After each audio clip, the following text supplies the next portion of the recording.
여러분 만나서 반갑습니다. 저는 소개해 주신 대로 이름은 임형규고요. 직업은 목사입니다. 직업이 뭐냐는 얘기를 늘 듣습니다. 저는 이제 청소년 사역, 청년 사역 하다가 이제 교회 개척했는데요. 잊을 수가 없는 게 저는 지금 이제 청소년 집회와 수련회는 가지 않는데 어떤 중고등부 수련회에 소개받아서 지금같이 임형규 목사님 나오시겠습니다. 그래서 뚜벅뚜벅 가서 섰더니 앞에 있는 중학생 녀석이 뭐 하시는 분이세요? 그런 거예요. 너무 이상한 질문이잖아요. 분명히 목사가 나오겠다고 하면 아무리 이상하게 생겨도 목사란 얘기인데, 그래서 너무 이상한 질문이라서 뭐하는 사람 같이 생겼냐 그랬더니 걔가 한 말을 잊을 수가 없는 게 걔가 저한테 홍대 카페 주인 같이 생겼어요 그랬어요. 그래서 홍대 카페 가봤어? 그래서 아니요. 어떻게 알아? 그랬더니 그렇게 생기셨어요 그러더라고요. 그래서 집에 가가지고서 아내한테 나 아까 설교하러 갔더니 웬 놈이 나보고 홍대 카페 주인 같이 생겼대. 그러면 이제 목사 사모면 아니야, 경건하게 생겼어요, 거룩하게 생겼어요, 뭐 그래야 되는데 맞아, 당신 그렇게 생겼어 그러더라고요. 그래서 저 한동안은 이제 홍대 카페 주인이라는 별명으로 이제 있었었고요. 저는 지금 소개해 주신 대로 라이트하우스 서울숲이라는 이름의 교회를 7년 전에 청년들 15명이랑 같이 교회 개척했어요. 돈 없이, 공간 없이. 지금도 저희 교회는 공간이 없는데 믿음과 용기, 그래서 주님 원하시는 교회 세워보자. 하나님이 기특하게 여기셔서 성도들을 보내줄 줄 알았는데 언제나 삶은 되게 냉혹하죠. 오라는 성도들은 안 오고 그냥 코로나만 왔습니다. 그래서 힘들어 뒤집 뻔했는데 하나님이 불쌍히 여겨주셔서 저희가 청년들 중심으로 해서 한 450명 출석하는 교회가 됐고요. 아내랑 같이 딸 둘 키우고 있습니다. 초등학교 5학년짜리하고 2학년짜리 딸 둘 키우고 있고 올해로 나이는 이제 47. 그래서 임형규 목사입니다. 오늘 청년 헌신 예배에 이렇게 불러주셔서 너무너무 감사합니다. 아까 특송을 했던, 사실은 여러분 이런 청년 헌신 예배에서의 특송은 어떤 질보다는 열정을 보는 것인 줄로 믿습니다.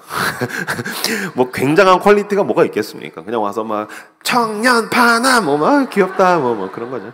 저도 그래서 아유 귀엽다 막 깃발 흔들고.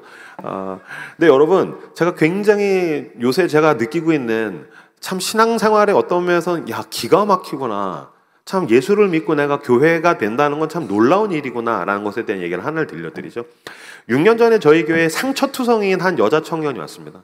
말할 수 없는 정도로의 깊은 상처, 어떤 남자로부터, 가정으로부터 온통 상처투성이었던 청년이 6년 전에 왔습니다. 그 청년은 사실은 목회자인 저와 우리 주변을 굉장히 힘들게 했었습니다. 그런데 그때 사람들이 많지 않았기 때문에 우리가 서로 사랑하고 섬겨주었습니다. 다행히도 또 좋은, 많지는 않지만 어른분들이 계셔서 그 청년을 위해서 기도해 주었습니다. 매주 예배 드리는 가운데 그 청년이 회복되어서 연애를 하고 제가 주례를 하고 결혼을 했습니다.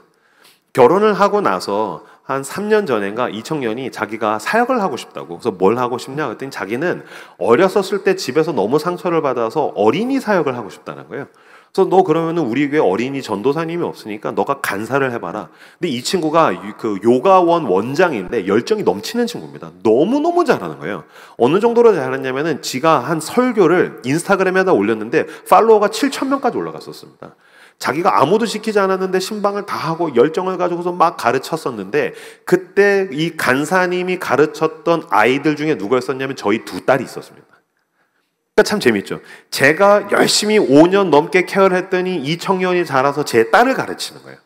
제가 그게 너무 감동이 됐어요. 그때 이 녀석 이거 엉망진창이고 상처투성인데 이게 자라가지고서 내 딸들을 가르치고 있는 거더니 내 딸들이 아빠 목사님 얘기는 안 들어도 간사님 얘기는 막 순종을 하는 거예요. 승질나게. 근데 어쨌든 제 제자니까 너무 좋죠. 근데 작년에 임신을 해가지고서 그 임신 중반이 넘어가면서부터 사역을 못하게 됐습니다. 그리고 나서 작년 말에 애가 태어났습니다.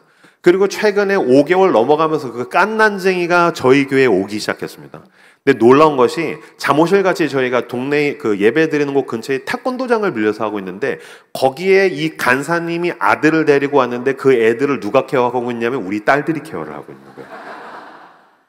놀랍지 않습니까? 제가 그 사진을 보는데 막 눈물이 막 줄줄 나더라고요. 전 이것을 사랑의 연쇄작용이라고 이야기하고 싶습니다. 사랑이 대물림 되는 것입니다. 여러분들 이 청년들 잘 키워보십시오. 여러분들의 자녀와 손주를 가르치게 될 줄로 믿습니다. 이렇게 파남 장로교회가 역사가 오래된 교회 아닙니까? 이미 이 교회는 사랑의 연쇄작용으로 내가 너와 너의 자녀를 가르치고 또 그 자녀가 내 자녀를 가르치고 그렇게 이 교회가 대전 지역을 사랑하고 섬기면서 복음을 흘려보내는 것입니다. 그러므로 아까 청년 헌신 예배라고 특송을 한 이 청년들이 너무너무 아름답지 않습니까? 아멘입니까? 그러면 다음 주 토요일 날 치킨을 쏘시길 축복합니다. 왜 아멘이 없으십니까? 물품 보관소라는 제목으로 함께 말씀을 본격적으로 나눠보도록 하겠습니다. 우리는 유교적인 베이스가 우리나라 사람들 굉장히 강합니다. 복음이 들어왔고 예수를 믿는 지도 수십 년의 생활이 됐지만 이 사회 전체가 유교적인 베이스가 너무 강합니다. 그래서 우리나라 사람들이 생각하는 믿음이 좋은 사람, 그럼 어떤 사람이냐면요, 소나무같이 사시사철 한결같은 사람, 바람이 흔들리지 않는 사람, 그 사람이 믿음이 좋은 사람인 것처럼 생각합니다. 그런데 늘 심지가 굳고 굳건한 사람은 좋겠지만 우리는 어떤 일에도 흔들리지 않고 아파하지 않고 감정 표현을 안 하는 것이 과연 믿음이 좋은 것인가? 그렇지 않습니다. 어떤 면에서는 그 사람 인생 가운데 수많은 풍파와 고난과 어려움 앞에서도 아프다, 힘들다, 죽겠다, 날 살려다오, 이런 탄식과 아픔에 대한 비명이 없는 사람은 자기를 감정 표현한 것에 대해서 서툰 사람입니다. 오히려 성경은 자기의 감정에 대해서 하나님께 적극적으로 쏟아내는 사람이 믿음이 좋은 사람이라고 표현하고 있습니다. 목사님 진짜요? 아프다는 얘기를 막 쉽게 해도 된다고요? 그럼요. 이스라엘에서 믿음이 좋은 사람이라고 했을 때 대표적으로 들 수 있는 사람 중에는 아브라함, 모세, 그리고 단연 다윗을 들 것입니다. 지금도 이스라엘 사람들은 예수 그리스도 하나님의 아들을 인정하지 않기 때문에 그들은 지금도 기다리고 있는 메시아는 정치 지도자로서 다윗과 같은 왕, 그래서 다윗은 그들에게서 이런 메시아가 우리를 향해서 와야 돼. 그러니까 믿음이 가장 좋은 사람의 전형은 골리앗을 꺾고 그 나라를 가장 부강하게 만들었던, 우리나라로 치면 세종대왕이나 광개토대왕 같은 다윗이 믿음이 좋은 사람입니다. 그러면 다윗은 사시사철 소나무같이 그 어떤 일에도 흔들리지 않는 사람인가? 아닙니다. 여러분 시편을 보십시오. 엄청 징징댑니다. 다윗은 엄청 징징댑니다. 심지어는 그거 아십니까? 시편을 쫙 읽어보십시오. 자기를 힘들게 하는 사람을 향해서 저주를 막 가감없이 쏟아냅니다. 하나님, 시편 3편인가? 저 사람의 이빨을 몽창 날려주십시오. 막 이런 얘기까지 있을 정도로 다윗은 자기의 고통에 대해서 가감없이 쏟아내는 사람입니다. 아까 읽었던 시편 13편 3절과 4절 말씀, 시편 13편 3절과 4절 혹시 띄워주실 수 있으실까요? 네. 화면 나오는 건요. 여러분의 성경으로 화면으로 같이 읽겠습니다. 시작.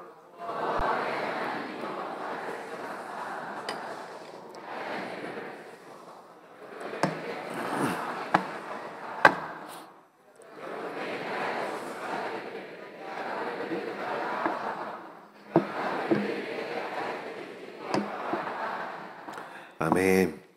지금 다윗이 뭐라고 얘기하고 있습니까? 여호와 내 하나님이여 나를 생각하사 응답하시고 나의 눈을 밝히소서. 두렵건대 내가 사망의 잠을 잘까 하며. 이게 말이 너무 근사하죠. 무슨 얘기냐면 죽겠어요. 하나님 저 죽겠다고요. 뭐 하십니까? 나 죽겠는데 왜 대답 안 하십니까? 나 죽겠는데 왜 역사 안 하십니까? 라고 지금 하나님께 쏟아내고 탄식하고 있는 것입니다. 두렵건대 나의 원수가 이르기를 내가 그를 이겼다 할까 하며 내가 흔들릴 때 나의 대적들이 기뻐할까 하나이다. 내가 지기를 원하십니까? 내가 원수들에게 짓밟히기를 원하십니까? 나 때문에 내 원수들이 기뻐하기를 원하시는 겁니까? 라고 하나님께 따지면서 아파하는 비명을 지르고 있더라는 것입니다. 심지어는요, 시편 22편 6절에 보면요, 다윗은 뭐라고까지 얘기하냐면요, 나는 벌레요 라고 이야기합니다. 이게 사는 겁니까? 이게 사람 사는 꼴입니까? 라고 지금 하나님께 따지고 있더란 것입니다. 우리가 교회에서 배울 때에 믿음이 좋은 사람은 하나님께 원망하지 않는다라고 배웠습니다. 이 하나님께 원망하지 않는다라는 것은 아프다라는 말을 안 하는 것이 아닙니다. 방향을 하나님께로 해야지 하나님 말고 다른 데다가 하면 안 된다는 뜻입니다. 원망이란 무엇입니까? 하나님 앞에 아프다라고 해야 되는데 그거 아픈 걸 가지고서 하나님이 아는 다른 데 가서 아프다고 이야기하는 게 원망입니다. 만약에 제 아내가 저한테 서운한 게 있을 수 있겠죠. 여보, 나 서운해. 내 남편 이러면 안 되잖아. 난 내 남편이 더 잘해줬으면 좋겠어. 그거를 자기 남편이 나한테 얘기해야지. 다른 남편한테 가가지고 이야기하면 이상하게 되는 거죠. 그렇죠? 내 남편 이상해. 이런 걸 다른 남편한테 얘기해요. 내 남편 나 서운해. 라는 걸 다른 남편한테 이야기해요. 이건 방향이 잘못된 것입니다. 무슨 말인지 아시겠습니까? 우리 아이들이 아빠, 나 아빠 미워. 아빠 거짓말쟁이야. 아빠가 장난감 사준다며 왜 안 사줘? 이런 얘기들은 아이들이 흔하게 하는 말이죠. 우리 애들만 하나요? 이 아이들은 흔하게 하는 말입니다. 왜냐면 기다려, 사줄 거야. 나중에 사줄게. 다음에 사줄게. 거짓말쟁이, 안 사줄 거잖아. 아빠 나빴어. 아빠 미워. 이 얘기 여러 번 듣는 말입니다. 근데 이 얘기를 아빠한테 직접 하면 이놈이 떼쓰는구나. 이 커뮤니케이션이죠. 근데 다른 아빠한테 가서 우리 아빠는 거짓말쟁이에요. 우리 아빠는 안 사줘요. 우리 아빠는 이상한 아빠예요. 이게 원망인 것입니다. 그런 면에서 나의 원통함과 고통을 가지고서 하나님께 직접 쏟아내는 것이 기도라는 것을 오늘 본문은 우리에게 지금 알려주고 있더라는 것입니다. 놀라운 것은 어떤 면에서는 이스라엘의 영웅이고 성경에 나오는 위대한 영웅이 다윗이 얼마나 징징대고 비명을 지르고 탄식을 하는지를 성경에다가 가감없이 담아두셨다는 것은 무엇을 의미합니까? 하나님이 그것을 우리에게 신앙으로서 받아주신다는 것입니다. 아프냐? 나한테 와라. 너 비명 지르고 싶냐? 왜 세상 가서 그러고 있냐? 왜 스타벅스 가가지고 아프다고 하고 있냐? 왜 친구들한테 그러고 앉아있냐? 왜 술자리 가고 있냐? 왜 SNS에다가 똥 싸지르고 있냐? 왜 카톡을 하고 있냐? 우리는 하나님께 직접 아프다라고 기도하는 사람인들로 믿습니다. 특히 저는 여러분들에게 추천하고 싶습니다. 젊은이들, 고난이 있으십니까? 취업이 안 됩니까? 연애가 힘듭니까? 결혼 준비가 빡셉니까? 내가 생존이 너무 두렵습니까? 시편을 읽으십시오. 시편에서 다윗이 얼마나 솔직하게 진실하게 하나님께 나아가는지를 봐야 합니다. 그것을 읽고 읽으면서 하나님께 쏟아낼 때 하나님과 진정한 그 커뮤니케이션이 우리 가운데서 이루어지게 되더란 겁니다. 그럼 다윗의 징징거림을 조금 더 본격적으로 살펴보도록 하겠습니다. 시편 13편 1, 2절을 같이 한번 보시죠. 시편 13편 1, 2절 같이 읽겠습니다. 시작. 여호와여 어느 때까지니까 나를 영원히 잊으시나이까 주의 얼굴을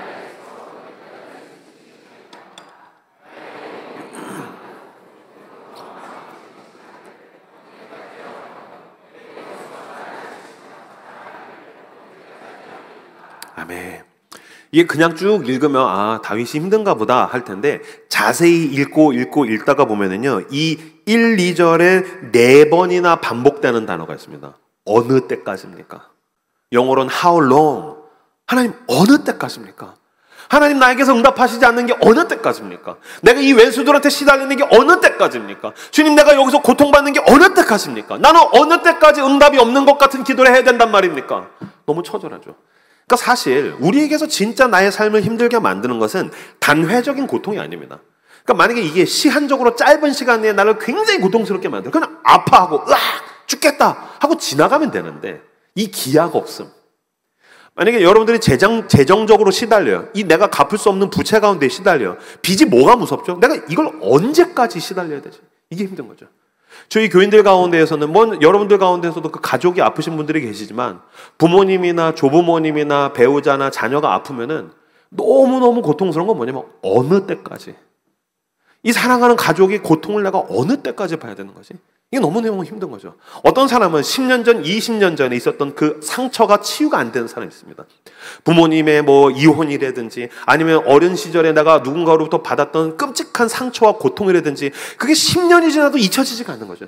20년이 지나도 잊혀지지가 않는 거죠. 그럼 그 사람은 탄식하게 되는 것입니다. 어느 때까지 내가 이 상처 때문에 시달려야 되는 거지?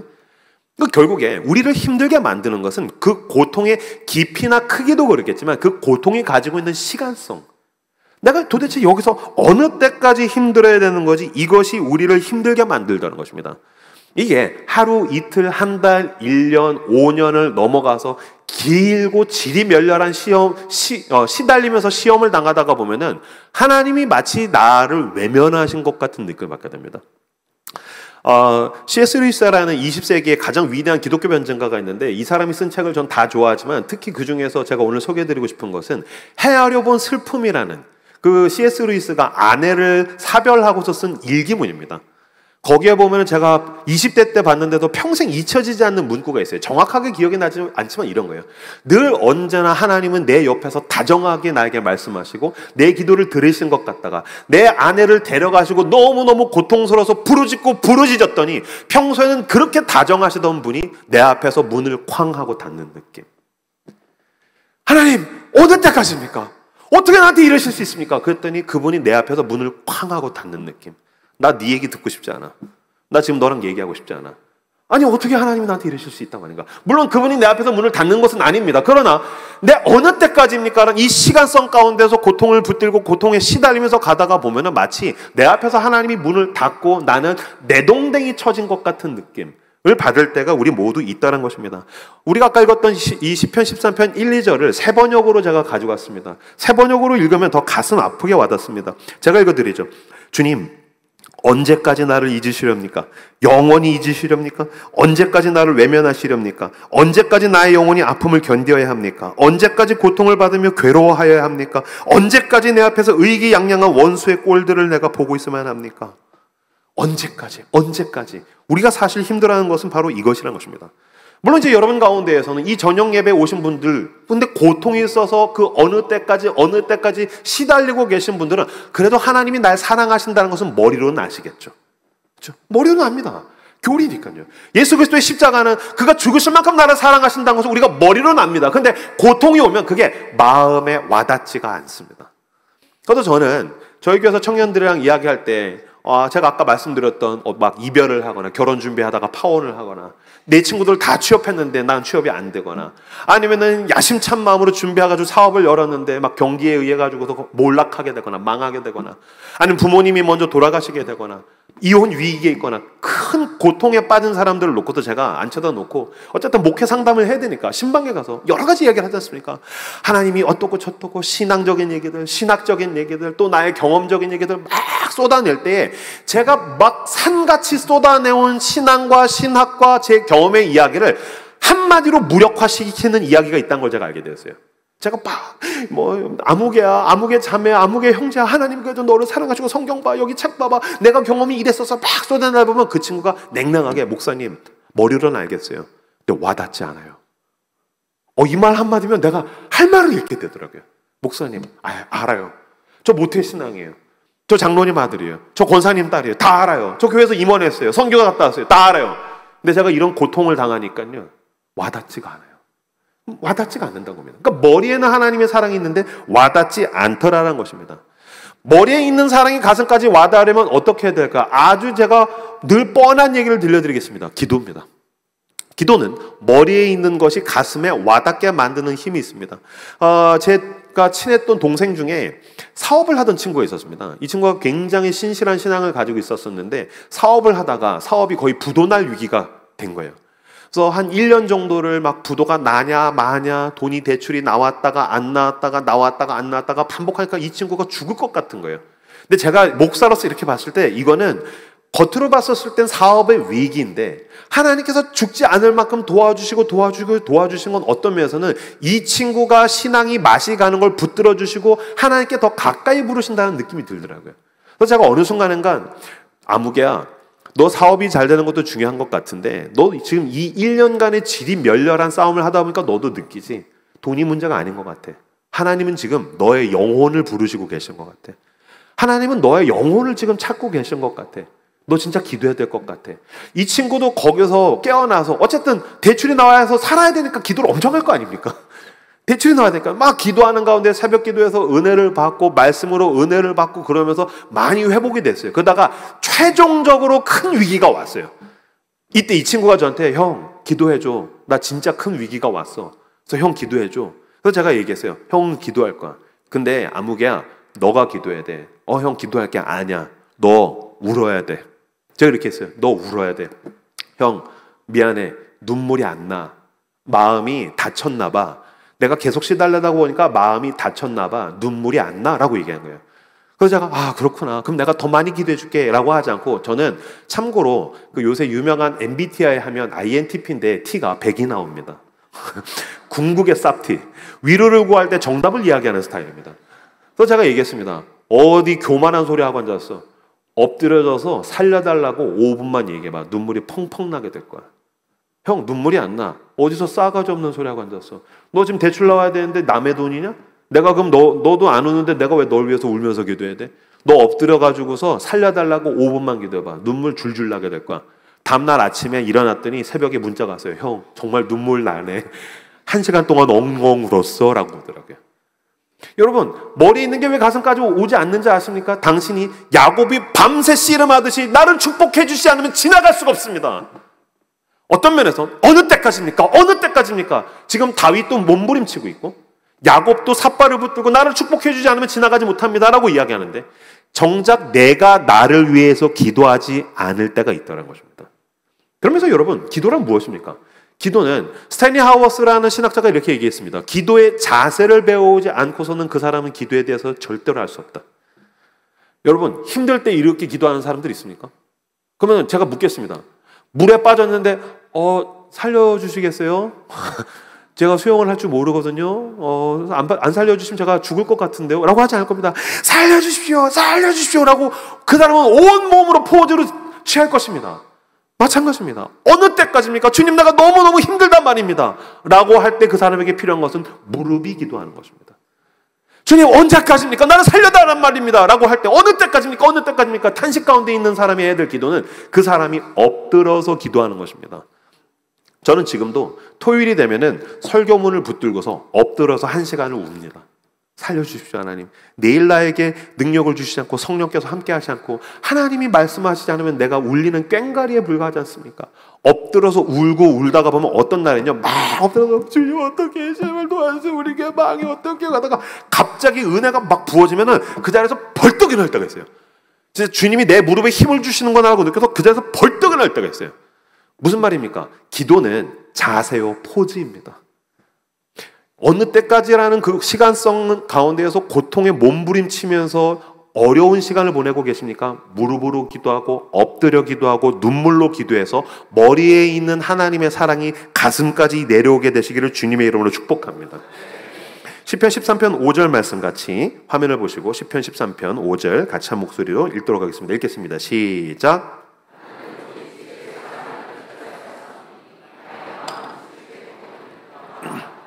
아멘. 나는 오직 주의 사랑을 의지하사오니. 다윗이 어느 때까지입니까? 어느 때까지입니까? 4번 한 다음에 너무너무 힘드니까 다윗이 뭐 합니까? 의지합니다. 여러분, 우리가 교회에서 의지란 단어를 너무 쉽게 쓰다가 보니까 그냥 이렇게 좀 바라는 것, 좀 기대하는 것, 이런 걸 의지라고 생각합니다. 그렇지 않습니다. 의지란 무엇입니까? 나를 거기다가 던지는 것입니다. 내가 여기다 의지한다면 이 단상이 나를 지탱해주지 않으면 나는 넘어지게 될 것입니다. 그러니까 내 모든 무게를 여기다가 넘기는 것입니다. 내가 여기에 쓰러지는 것입니다. 예, 맞습니다. 의지한다는 것은 무엇입니까? 하나님께 쓰러지는 것입니다. 왜 세상에서 쓰러지십니까? 왜 친구들에게 쓰러지려고 하십니까? 왜 SNS에 쓰러지려고 하십니까? 왜 사람을 기대서 사람에게 쓰러지려고 하십니까? 목사님, 죽을 것 같아요. 쓰러질 것 같아요. 당신을 받아주시는 하나님께 쓰러지시는 저 여러분들 되시기를 주님의 이름으로 축복합니다. 기도는 하나님께 쓰러지는 겁니다. 왜 버티고 있습니까? 버티지 마십시오. 왜 혼자 견디고 있습니까? 왜 지탱하고 있습니까? 기도는 하나님께 마음 놓고 쓰러지는 것입니다. 내 모든 무게를 그분께 넘겨드리는 것입니다.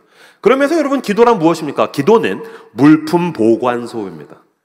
기도는 물품 보관소입니다.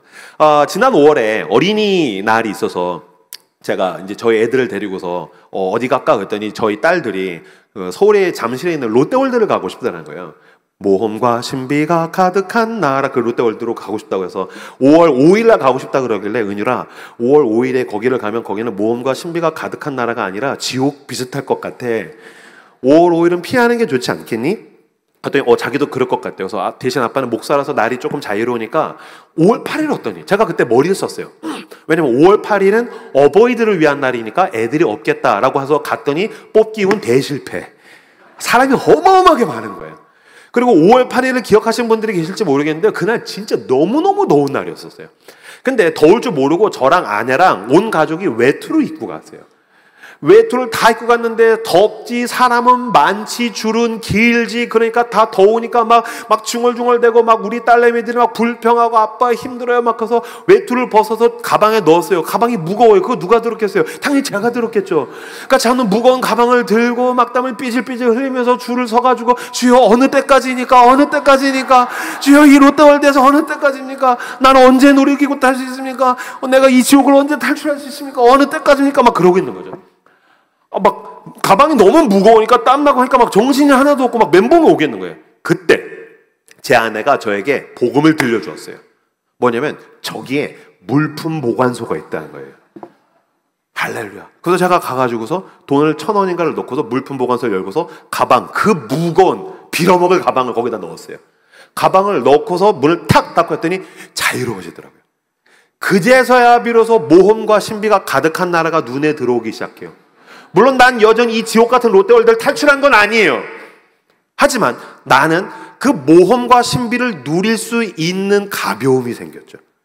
여전히 나는 줄은 길지만 나는 기다릴 수 있는 인내가 생기기 시작했죠. 나는 여기서 뭔가 나에게 허용된 즐거움을 맛볼 수 있게 된 거죠. 지금 제가 무슨 말을 한 거냐면요. 예수를 믿고서 하나님께 쓰러져서 기도한다고 해서 고난이 당장 사라지는 것은 아닐 것입니다. 그러나 당신이 그토록 힘들어하는 것은 그 인생의 무게를, 내 가방을 내가 들고 있기 때문입니다. 그러므로 하루를 지나기를 원하십니까? 그렇다면 당신은 그 하루만큼 물품 보관소를 이용해야 됩니다. 일주일을 평안하게 지내길 원하십니까? 일주일만큼. 여전히 고난은 일주일을 가겠지만 난 그 고난 가운데서도 하나님이 주신 은혜가 있지 않습니까? 하나님이 나에게 주신 사랑이 있지 않습니까? 예배를 드릴 때마다 또 하나님이 당신의 사람들을 보내셔서 내가 너와 함께 있으니 조금만 더 인내하렴, 기다리렴, 주님께서 나에게 베푸시는 것들을 자유로움 가운데 누리길 원하시면 당신은 일주일만큼의 물품 보관소를 이용하셔야 됩니다. 기도는 물품 보관소입니다. 그래서 내가 기도를 통해서 하나님께 쓰러지면, 기도를 통해서 나의 모든 무게를 그분께 넘겨드리면 나는 그제서야 비로소 눈이 밝아져서 이 고난 가운데서도 하나님이 나와 함께 하시는구나. 내가 물품 보관소로서 내가 그분께 쓰러져서 펑펑 울고 내 모든 무게를 그분께 패스하고 토스하고 나면 그제서야 비로소 여전히 그분이 이 문제는 해결 안 됐지만 다른 부분으로 하나님이 나를 사랑하신다는 것을 보여주시는구나, 공급하시는구나. 예, 맞습니다. 한쪽에선 고통이 오지만 한쪽에선 여전히 하나님의 은혜와 사랑이 오지 않습니까? 근데 이게 안 보이는 것은 여전히 당신의 인생의 무게를 내가 홀로 지고 있기 때문이더라는 것입니다. 마태복음 11장 28절 제가 읽어드리겠습니다. 수고하고 무거운 짐진 자들아 내게로 오라. 내가 너희를 쉬게 하리라. 아멘. 수고하시고 무거운 짐진 자들. 어느 때까지입니까? 우린 이 시간을 다 알 수 없습니다. 그러나 여러분 당신의 무게를 그분께 넘겨드리십시오. 패스하십시오. 저는 농구 하나도 할 줄 모릅니다. 하나도 할 줄 모른다는 건 조금 이렇게 너무 위약이고, 제가 고등학교 때 농구를 했는데 제가 지금은 농구 너무너무 못합니다. 왜냐면 47이니까 당연히 체력도 저질이고 농구 못합니다.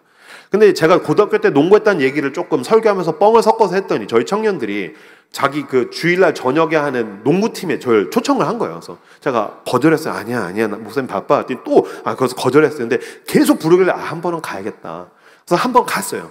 갔더니, 막, 그 40대 남자들이 한 게임 뛰고 나서 막 거의 심장이 입 밖으로 튀어나올 것처럼 힘들어 하더라고요. 그래서 제가 처음에는 가가지고, 이게 체력이 저지라 평소에 운동했었어야지 하고 비웃었지만 저는 직감했어요. 이게 나의 미래겠구나.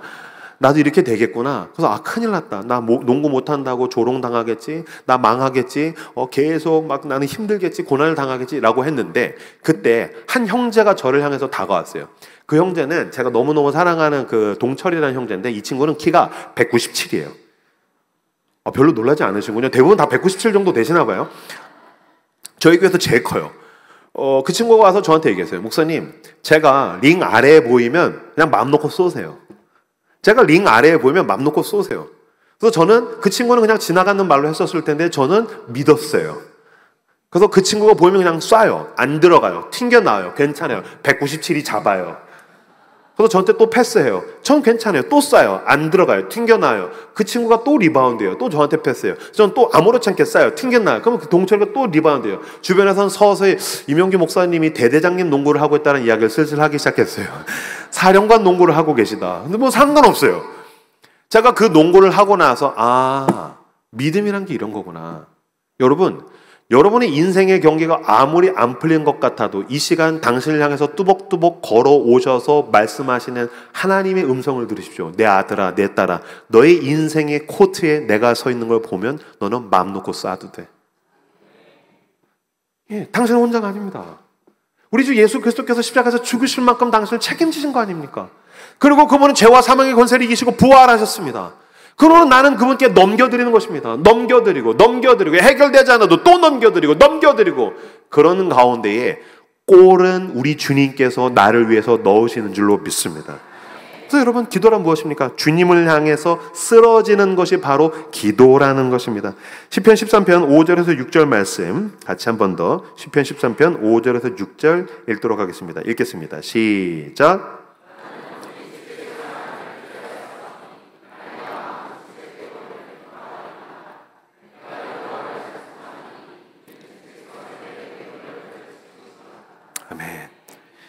나는 오직 주의 사랑을 의지하여 싸우니 나의 마음은 주의 구원을 기뻐하리이다. 내가 여호와를 찬송하리니 이는 주께서 내게 은덕을 베푸심이로다.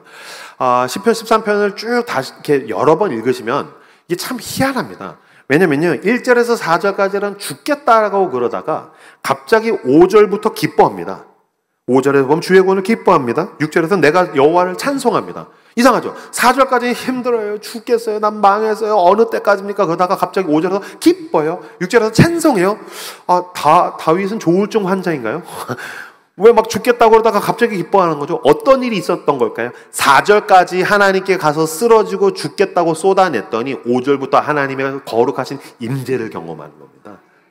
이게 기도의 힘입니다. 이거 아마 혼자서 1시간, 2시간씩 하나님께 쓰러져서 기도하시던 분들, 그래서 기도하는 가운데 내 무릎에 힘을 주시는 하나님의 은혜를 경험하신 분들은 이거 뭔지 알 겁니다. 근데 이거는 그냥 문학적인 맥락으로는 이해가 안 됩니다. 개연성이 없습니다. 아니 4절까지 죽겠다고 하던 사람이 왜 갑자기 5절부터 기뻐하고 찬송해?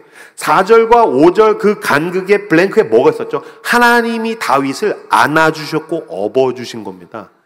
그래서 저는 이거 우리 딸들이랑 등산하다가 알았습니다. 이 시편의 대부분의 구조가 어떤 식으로 되어 있냐면요, 세 구조입니다. 간구, 찬송, 신뢰입니다. 간구, 찬송, 신뢰. 간구, 찬송, 신뢰. 한번 따라서 해주시겠습니까? 간구, 찬송, 신뢰. 오늘 시편 13편도 그렇고요. 대부분이 간구, 찬송, 신뢰로 나아갑니다. 근데 여러분, 이게 기도입니다. 우린 주문을 외우는 사람들이 아닙니다. 똑같은 얘기를 계속 100번, 1000번 외우면 내 소원이 이루어진다는 것이 아닙니다. 하나님과의 커뮤니케이션입니다. 간구하고 간구하는 가운데 그분의 강력한 손을 느낍니다. 그분의 안아주심을 느낍니다. 그분의 만지심을 느낍니다. 그때부터 찬송합니다. 찬송하다가 보면 하나님을 더 신뢰할 수 있게 되어서 안심하게 되는 자리까지 가게 되더라. 이 간구와 찬송과 신뢰가 기도의 흐름입니다. 왜 그럴까요? 하나님과 대화하기 때문입니다. 저는 이것을 우리 딸과의 관계에서도 많이 느꼈습니다.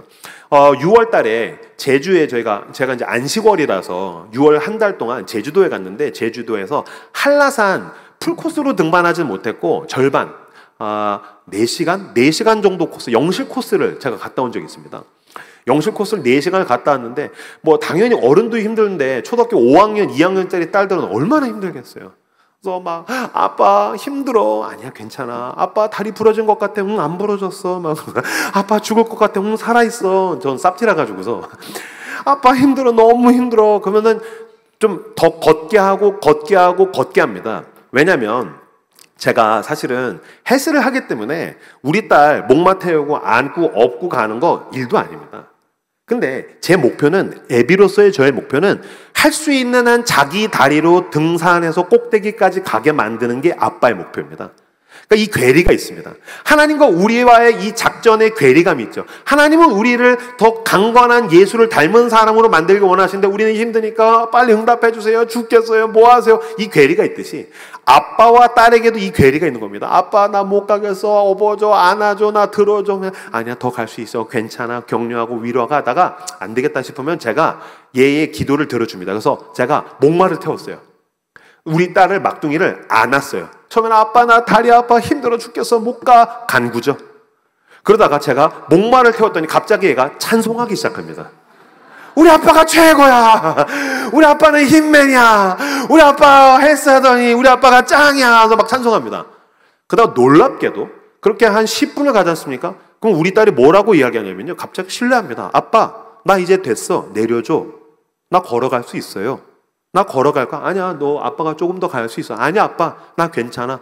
나 아빠 내가 걸어갈게. 왜 내려달라고 할까요? 왜 이런 신뢰를 할까요? 언제든지 내가 힘들면 우리 아빠가 나 보호해 주는구나. 언제든지 내가 힘들면 우리 아빠가 나 도와주는 거구나. 결국에 나를 이 끝까지 안전하게 책임지는 건 내 두 다리가 아니라 아버지구나 라는 걸 아니까 간구하다가 엎혀서는 찬송하다가 신뢰함으로 아빠의 구원을 내가 기뻐합니다. 내가 아버지를 신뢰하겠습니다 라고 하게 되더란 것입니다. 다윗이 지금 정확하게 그렇게 하는 겁니다. 나 힘들어요. 죽겠어요. 그러다가 하나님께서 다윗을 안아주시니까 예 주님 당신을 찬양합니다.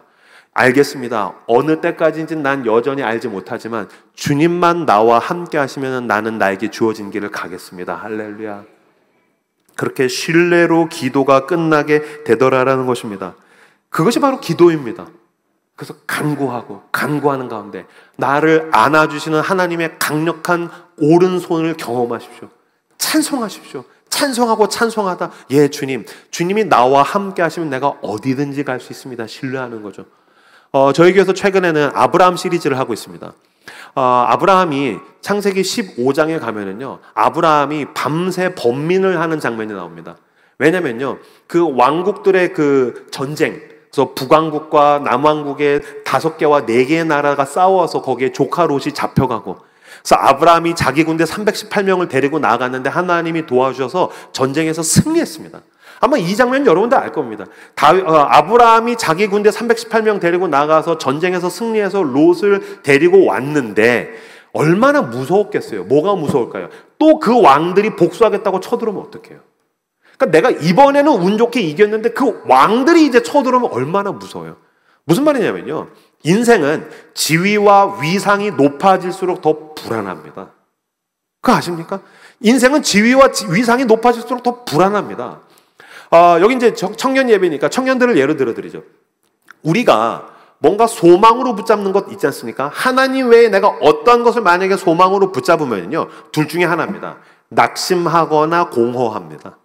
낙심하거나 공허합니다. 청년 여러분 명심하십시오. 내가 세상의 무언가를 소망으로 잡으면 낙심하거나 공허합니다. 예를 들어드리죠. 여기 대학생들 취업이 소망이 돼요. 취업하고 싶어요. 안 되면 낙심합니다. 네, 됐어요. 취업하면은 천국 가요? 아니요. 취업을 하지 않습니까? 더 심각한 문제가 있습니다. 거기에는 나를 잡아먹지 못해서 안달이 나 있는 팀장님이 기다리고 있습니다. 그럼 들어가면 야, 이거 취업하니까 이게 다야? 공허합니다. 그래서 전 저희 교회에서 많이 봤습니다. 목사님, 취준생이에요. 기도해 주세요. 취업. 제 꿈은 취업이에요. 제 비전은 취업이에요. 취업하자마자 새로운 꿈이 생긴다는 사실을 제가 알았어요. 취업하자마자 이 직장을 때려치고 싶다는 꿈이 생깁니다. 여기 직장인 청년들이 굉장히 공감을 하시군요. 그럼 그 다음에 이제 연애. 여러분, 연애는 언제가 제일 좋나요? 연애하기 직전, 썸 탈 때가 제일 행복합니다. 연애하고 싶어요. 연애가 안 되면 낙심하죠. 근데 연애를 하면 3달이 지나가면 공허해집니다. 목사님, 연애가 이렇게 힘든 건가요? 이제 결혼을 해야겠다. 결혼 준비할 때도 빡세지만, 결혼이 안 되면 낙심하지만, 결혼이 되면 공허합니다. 그죠? 여기 유부남 분들, 그죠? 저는 행복합니다. 근데 모든 게 그렇습니다. 내 집 마련도 그렇고요. 내가 어떤 위상, 지위, 세상에 있는 모든 게 다 나를 낙심하게 만들거나 되면 공허합니다. 그런 가운데 유일하게 우리를 충만하게 흘러 넘치게 하실 수 있는 분은 예수 그리스도이신 줄로 믿습니다. 그래서 예수가 영원한 소망입니다. 그분은 우리를 낙심하게 하지 아니하시고 그분으로 채우면 공허하지 않습니다. 근데 우리는 세상 것들을 계속 추구하다가 보니까 공허하게 되고 낙심하게 되는 것입니다. 그러니까 아브라함이 전쟁에서 이겼더니 승리해서 왕이 됐어요? 아니요. 왕들의 위협을 받게 되는 더 큰 위협과 그래서 낙심하고 그 자리에 올라갔더니 아무것도 없어서 공허함을 가지고서 아브라함이 창세기 15장 1절에 보면은 밤새 번민하며 낑낑댑니다. 그때 하나님께서 아브라함에게 나타나셔서 창세기 15장 1절에서 뭐라고 하냐면요, 두려워 마라 아브라함아, 내가 너의 방패고 내가 너의 큰 상급이다. 여러분들은 어떤 방패가 당신을 지켜주시길 원하십니까? 대출이 나오면 그게 나의 방패가 될까요? 결혼을 하면 그게 나의 방패가 될까요? 아니요. 저희 교회는 신혼부부들 너무나도 많지만 결혼을 하자마자 3개월 내에 목사님 결혼했더니 죽겠어요 라는 말을 합니다. 애를 낳자마자 애 때문에 힘들어 죽겠어요 라는 말을 하게 됩니다. 취업을 하면 취업해서 힘들어 죽겠어요 라는 말을 하게 됩니다. 그 어떤 것도 나에게 방패로서 든든하지 못합니다. 돈이 많아지면 많아질수록 더 불안합니다. 누군가가 내 돈을 욕심내니까요. 전 예전에 원룸 살았을 때 문도 제대로 안 잠그고 다녔는데 요새는 집에 들어가면 무조건 집을 확인을 합니다. 어떤 사람이 만약에 대저택에 살면 그 사람은 CCTV를 달게 될 것입니다. 불안하니까요. 그러니까 위상과 지위가 생길수록 삶은 더 불안하게 마련이라는 것입니다. 그런 가운데 무엇이 나의 방패가 될 수 있습니까? 하나님이 말씀하신 것입니다. 내가 너의 방패다. 무엇이 나에게 상급이 될 수 있습니까? 무엇이 나에게 보상이 될 수 있습니까? 여러분들이 교회에서 열심히 헌신하면 보니까 아까 선교 다녀오고 여름 사역 마쳤겠죠. 청년 여러분들 교회에서 그래서 대단하네요. 믿음 좋은 청년이네요. 야, 요새 보기 드물게 믿음 좋은 분이 있네요. 내가 봉사하고 헌신한 것에 대해서 사람이 인정해주면 그게 나에게 보상이 됩니까? 더 목마를 뿐입니다. 나를 진정으로 알아줘야 될 것은 교회에서 나를 향해서 박수 쳐주는 사람들이 아니라 영원하신 하나님의 알아주심을 기대하는 저 여러분들 되시기를 주님의 이름으로 축복합니다. 예, 맞습니다. 그분이 나의 영원한 보상입니다. 그분이 나에게 영원한 상급입니다. 나를 위해서 십자가에서 죽으신 분이 끝없이 헌신하셨으니 나도 끝없이 헌신하겠다. 그분의 헌신에 나의 헌신으로 맞받아치면서 나아가는 여러분들 되시기를 바랍니다. 시편 12편 5절 말씀 제가 읽어드리죠. 여호와의 말씀에 가련한 자들의 눌림과 궁핍한 자들의 탄식으로 말미암아 내가 이제 일어나 그를 그가 원하는 안전한 지대에 두리라 하시도다. 이건 하나님의 말씀입니다. 가련한 자들의 눌림과 어느 때까지입니까? 궁핍한 자들의 탄식으로 말미암아 죽겠습니다. 살려주십시오. 하나님이 외면하셨습니까? 아닙니다. 뭐라고 하십니까? 내가 이제 일어나 그를 그가 원하는 안전한 지대에 두리로다. 여러분, 우리가 기도할 때, 우리가 쓰러질 때 하나님이 피하시는 분이 아닙니다. 하나님, 당신께 내 몸을 던지겠습니다. 아니야, 난 준비가 안 됐어 라고 하는 분이 아니십니다. 예수 그리스도의 십자가란 무슨 뜻입니까? 그 아들을 아끼지 않고 우리를 위하여 내주시니가 어찌 그 아들과 함께 우리에게 모든 것을 주시지 않겠느냐.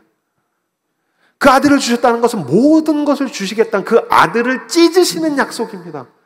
그래서 그 복음은 우리에게 영원한 소망이 되는 것입니다. 그분이 그 아들을 십자가에서 찢으셨다. 그러니 그가 나에게 모든 것을 주실 것을 믿는다. 그러므로 우리가 기도할 때에 쓰러지면 하나님께서 우리를 받으셔서 안전한 지대로 두실 것입니다. 근데 이 안전한 지대는 예, 맞습니다. 전 믿습니다. 여러분들에게 금전적이고 재정적인 문제가 해결될 것입니다. 질병의 문제가 해결될 것입니다. 여러분의 인간관계의 문제가 해결되고 왼수는 보란듯이 사라지게 될 것입니다. 사랑과 용서를 통해서든지 여러분과 여러분의 가정은 회복되게 될 것입니다. 그러나 가장 안전한 지대는 무엇입니까? 하나님 아버지의 품입니다. 그거보다 안전한 방패는 없습니다. 그거보다 안전한 방패, 안전한 지대, 그거보다 더 지극히 큰 상급은 없습니다. 우리가 부르짖을 때 임형규 같은 불의한 부족한 아빠도 우리 딸의 목소리를 외면하지 않거든. 이 저녁에 여러분들이 부르짖을 때 어찌 사랑의 하나님 아버지께서 모른 척 하시겠습니까? 하나님께서 여러분에게 말씀하십니다. 내가 이제 일어나 너를 안고 안전한 지대에 둘 거다. 찬송가 337장 가사를 제가 불러드리고 그리고 같이 찬양하기를 원하는데요. 찬양은 다른 찬양을 할 건데요. 가사는 제가 이걸로 불러드리도록 하겠습니다. 내 모든 시험 무거운 짐을 주 예수 앞에 아뢰이면 근심에 쌓인 날 돌아보사 내 근심 모두 맡으시네. 무거운 짐을 나 홀로 지고 견디다 못해 쓰러질 때 하나님께로 쓰러집시오. 불쌍히 여겨 구원해 줄 이 은혜의 주님 오직 예수. 내 모든 괴로움 닥치는 환난 주 예수 앞에 아뢰이면 주께서 친히 날 구해주사 넓으신 사랑 베푸시네. 내 짐이 점점 무거워질 때 주 예수 앞에 아뢰이면 주께서 친히 날 구해주사 내 대신 짐을 져주시네. 마음의 시험 무서운 죄를 주 예수 앞에 아뢰이면 예수는 나의 능력이 되사 세상을 이길 힘 주시네. 무거운 짐을 나 홀로 지고 견디다 못해 쓰러질 때 불쌍히 여겨 구원해 주리 은혜의 주님 오직 예수.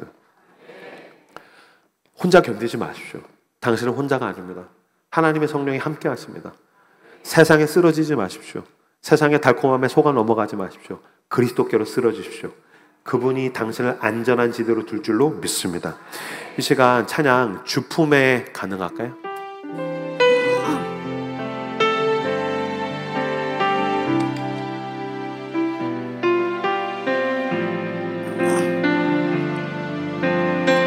주품에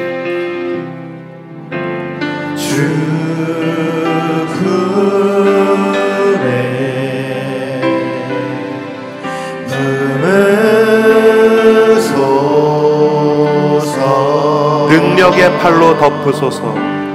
능력의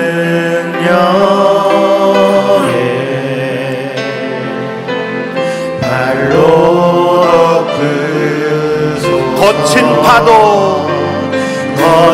파도 날 향해 와도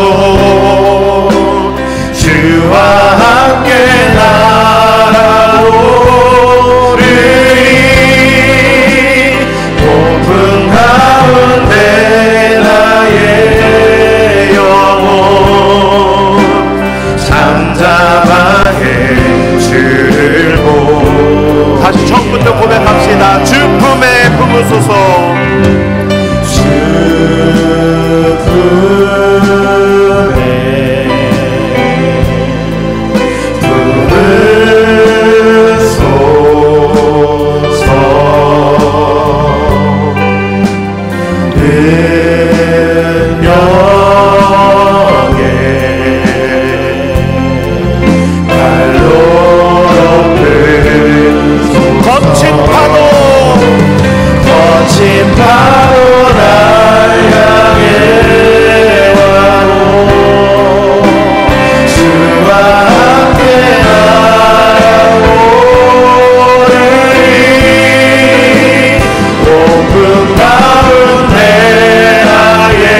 오른손을 가슴에 한번